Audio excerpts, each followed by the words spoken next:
Hi friends, welcome back to my channel. గుండె నిండా గుడి గంటలు సీరియల్ లేటెస్ట్ ఎపిసోడ్స్లో ఏం జరగబోతుందో ముందుగానే తెలుసుకోవాలనుకుంటున్నారా? అయితే ఇప్పుడే ఇక్కడే మా ఛానల్ని సబ్స్క్రైబ్ చేసుకోండి ఫ్రెండ్స్. నచ్చినట్లయితే చిన్న లైక్ ఇచ్చి ఎంకరేజ్ చేసేయండి. ఇక ఎపిసోడ్లోకి అయితే వెళ్ళిపోదాం. ఈ ఎపిసోడ్ స్టార్ట్ అవగానే మొత్తానికైతే సత్యం కుటుంబం ఎంతో సంతోషంగా ముగ్గురు కొడుకులు కోడళ్ళతో ఇక గుడికి వెళ్ళి కార్తీక దీపాలైతే ఇక కొలంలో అయితే వదులుతారు. అదే టైంలో ఇక మౌనిక కూడా పూల సజ్జ పట్టుకొని రావటం బాలు గమనిస్తాడు. ఇక పరుగు పరుగున మౌనిక మౌనిక అని చెప్పి ఆనందంగా మౌనికనైతే తీసుకువస్తాడు. అందరూ మౌనికను చూసి చాలా సంతోషపడతారు. ఇక వెంటనే అక్కడే ఉన్న మీనా మౌనిక వంక చూస్తూ ఉంటుంది. వదిన, ఈరోజు మీరు ముగ్గురు చాలా అందంగా ఉన్నారు. పార్వతీదేవిలాగా నువ్వు, సరస్వతీదేవిలాగా రోహిణి వదిన, ఇక లక్ష్మీదేవిలాగా చిన్నదిన కనిపిస్తున్నారు అని చెప్పి చాలా సంతోషపడిపోతుంది. మరి మేము ముగ్గురం ఎలా ఉన్నాం మౌనిక అని చెప్పి ఇక అడుగుతాడు బాలు. అయితే మీ ముగ్గురికే అన్నయ్య మహారాజుల్లాగా ఉన్నారు. అమ్మ ఈరోజు చాలా అందంగా ఉంది అని చెప్పి చాలా సంతోషంగా చెప్తుంది. సత్యం కూడా చాలా సంబరపడిపోతూ ఉంటాడు.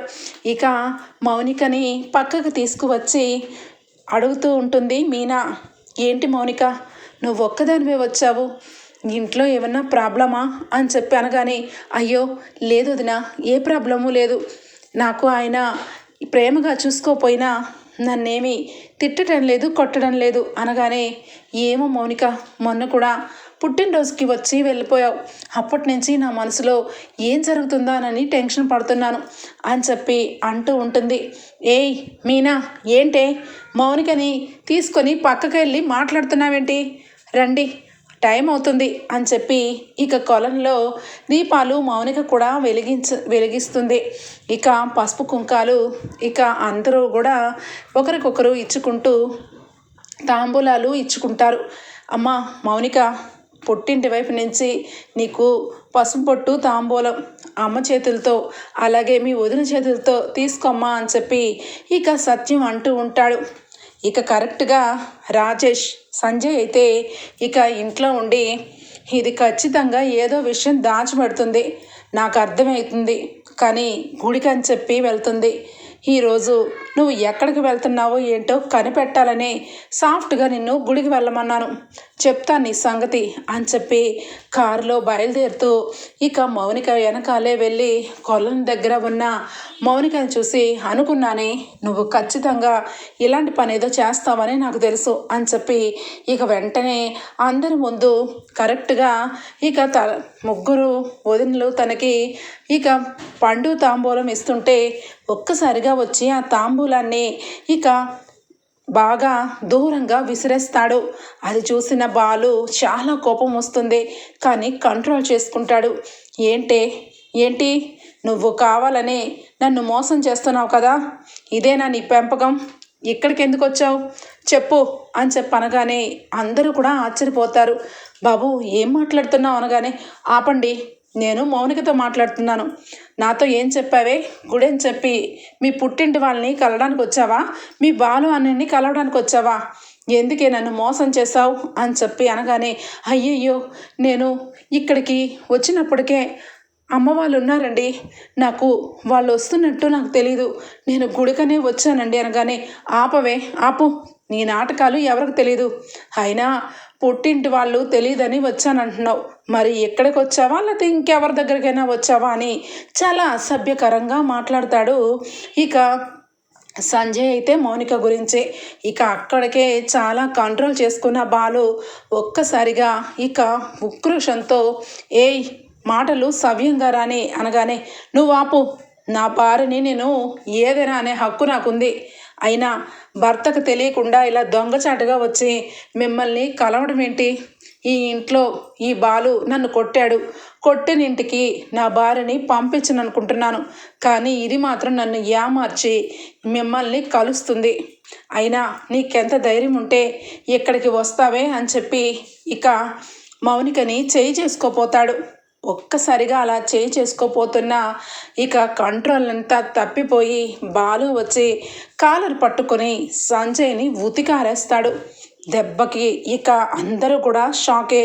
ఇక మీనా, సత్యం అందరూ కూడా బాలుని ఆపుతారు. ఎంతమంది వచ్చినా కూడా బాలు మాత్రం ఇక సంజయ్ని మాత్రం విడిచిపెట్టడు. ఏంట్రా నీ ఇష్టం వచ్చినట్టుగా మాట్లాడుతున్నావు, బావా బావా అని చెప్పి మర్యాదగా పూర్వకంగా మాట్లాడుతున్నాను. అమాయకురాలైన నా చెల్లెల్ని నోటుకొచ్చినట్టు మాట్లాడుతున్నావు.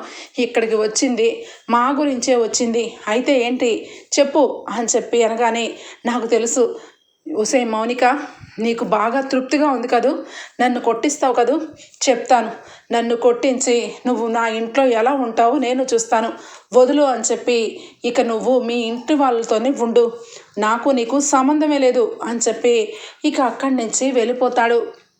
ఇక ఇంట్లో అందరూ కూడా బాలు వంక చాలా సీరియస్గా చూస్తూ ఉంటుంది. ముఖ్యంగా ఇక ప్రభావతి, చాలు చాలా ఆపరా, మౌనిక జీవితాన్ని ఇంత ఘోరంగా అందరి ముందు ఈ రకంగా అయిపోవడానికి కారణం నువ్వే అనగానే, ఏంటి మా ఆయన ఏం చేశాడు అత్తయ్య, ఏం మాట్లాడుతున్నారు మీరు అనగానే, చాలు ఆపు, నీ భర్త చాలా ఉత్తముడని నాకు ఇప్పుడే అర్థమవుతుంది. ఎన్నోసార్లు చెప్పి చూశాను, మౌనిక జీవితంలో ఎప్పుడైనా నువ్వు బావగానే గౌరవించు అని, కానీ వీడు మాత్రం సంజయ్ని కొట్టాడు. అది మనసులో పెట్టుకొని మౌనికని పుట్టింటికి రాకుండా చేస్తున్నారు. దీని అంతటికీ కారణం వీడు కాకపోతే ఇంకెవరు?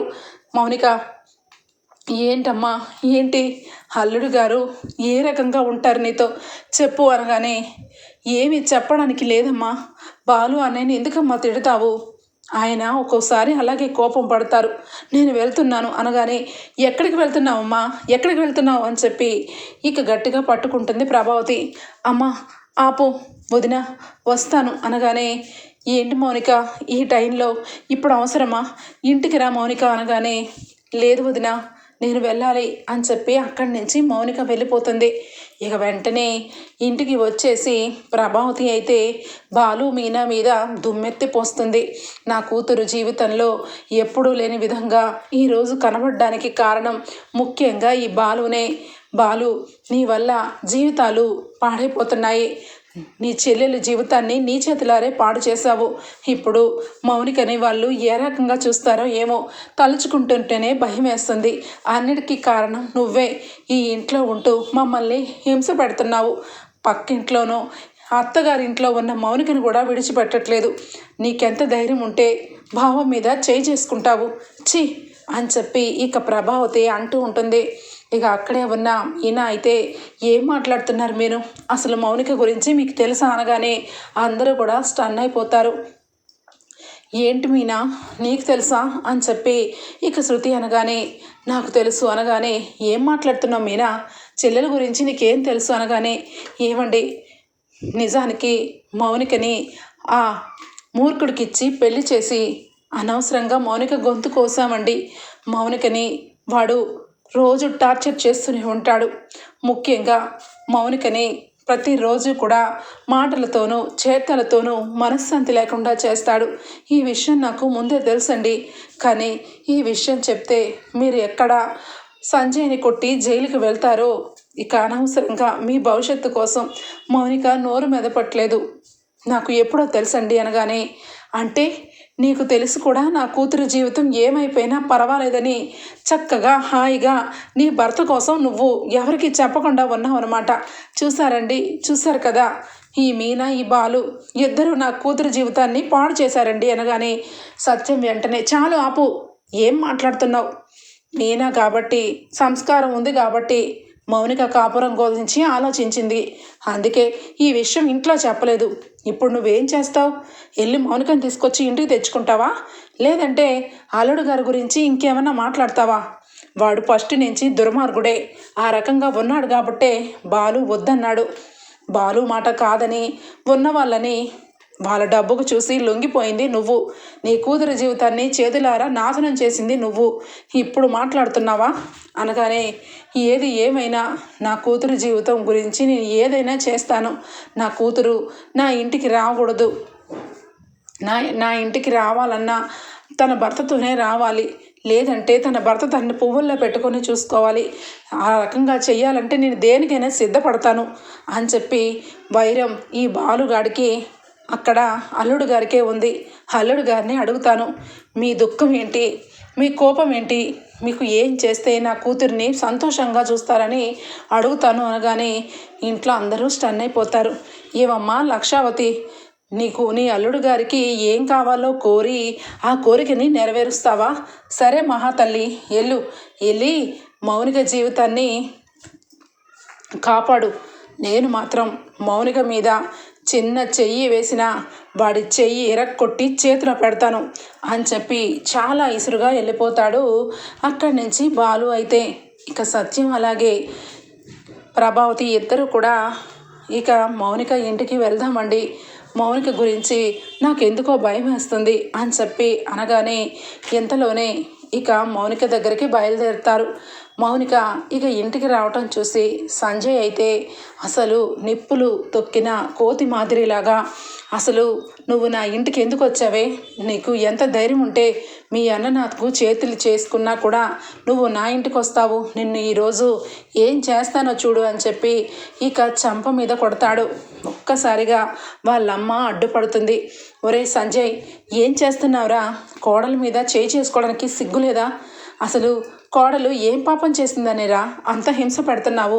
అమ్మ మౌనిక, నేను ఎన్నోసార్లు చెప్పాను వీడు నీకు తగడని, నువ్వు వెళ్ళమ్మా, పుట్టింటికే వెళ్ళిపో, ఇలాంటి దుర్మార్గుడి దగ్గర నువ్వు ఎంత ఉన్నా మారలేవు అని చెప్పి అంటూ ఉంటే, నువ్వు తప్పుకో, ఈరోజు దీని సంగతి తెలుస్తాను, ఆ బాలుగాడు దీని మీద ఏమి అన్నా ఊరుకోడు కదా, ఇప్పుడు చెప్తాను దీని సంగతి అని చెప్పి ఇక వెంటనే కూడా ఇక అక్కడే ఉన్న ఒక బెల్ట్ తీసి కొట్టబోతాడు. కరెక్ట్గా అప్పుడే బాలు ఎంటర్ అవుతాడు. ఇక సంజయ్ని తుక్కు బాది, నా చెల్లెల మీద చెయ్యి వేసావంటే ఏం చేస్తానో నాకు తెలీదు అని చెప్పి ఇక తల మీద బలంగా కొట్టి మౌనికని తీసుకొని వెళ్ళిపోతాడు. ఇక ఆ విషయం జరుగుతూ ఉంటుంది. ఇక్కడి నుంచి ప్రభావతి అలాగే సత్యం అయితే బయలుదేరుతారు. ఇక ఇంటికి వెళ్ళిన మరుక్షణం అక్కడ తన నీలకంఠం కూడా అప్పటికే ఊరి నుంచి రావటం జరుగుతుంది. నా కోడలు ఈ ఇంటి గడప దాటి వెళ్ళిపోయింది, నీ బాలు కొడుకు దాన్ని తీసుకుని వెళ్ళిపోయాడు, ఇక మీ కుటుంబానికి మా కుటుంబానికి ఇక వరసలు లేవు, ఏమీ లేవు, వెళ్ళిపోండి, నా కొడుక్కి వేరొక సంబంధం చేసి మహారాజులాగా చూసుకుంటాను అని అంటూ ఉంటాడు.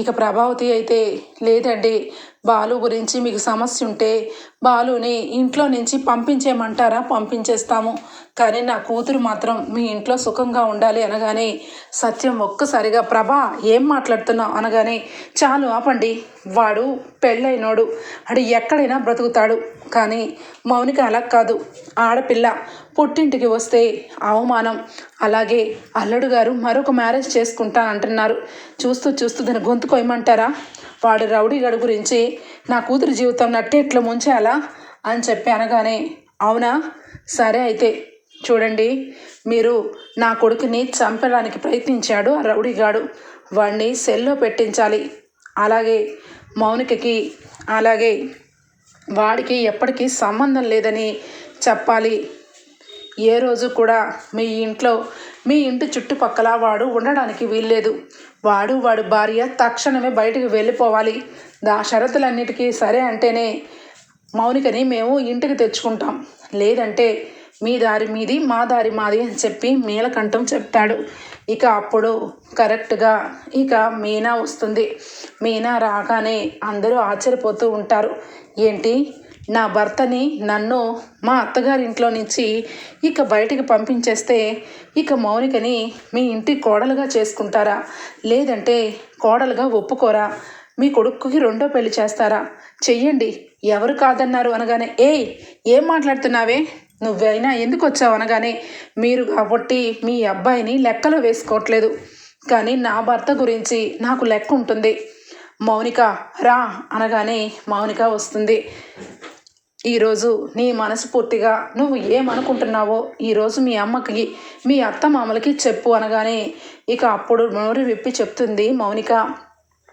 ఇంతకాలం వీళ్ళింట్లో నేను ఎందుకు ఉన్నానంటే బాలు అన్నయ్య గురించి, మన పుట్టింటి గౌరవం గురించి, కానీ ఈరోజు బాలు అన్నయ్యకి నాకే సత్సంబంధాలు తెగిపోయేలాగా బాలు అన్నయ్య చుట్టుపక్కల లేకుండా ఉంటే నేను ఈ ఇంట్లో ఉంటానని నువ్వెలా అనుకున్నావమ్మా, సంజయ్ నా మెడలో తాలిబొట్టు కట్టిన నా భర్తే, కానీ నాకు రక్తం పంచుకు పుట్టి నేనంటే ప్రేమ చూపించిన నా అన్నయ్య కోసం నా జీవితంలో నేను భర్తతో ఉండలేను. భర్త నాకు అవసరం లేదు. ఈరోజు చెప్తున్నాను నీలకంఠం గారు, సంజయ్ గారు, మీ ఇంట్లో నేను ఎప్పటికీ రాను. చివరాఖరికి భార్య విలువ తెలుసుకొని మీ కొడుకు వచ్చే వరకు ఈ ఇంట్లో కాలు పెట్టను అని చెప్పి మౌనిక ఇక అక్కడి నుంచి బయలుదేరి వచ్చేస్తుంది. బాలు, మీనా అలాగే మౌనిక ముగ్గురు కలిపి ఇంటికి వస్తారు. ఓకే ఫ్రెండ్స్, రాబోయే ఎపిసోడ్స్లో ఈ విధంగానే జరగబోతుంది. మీకు కనుక నచ్చినట్లయితే చిన్న లైక్ ఇచ్చేయండి friends. Bye, take care, thank you for watching.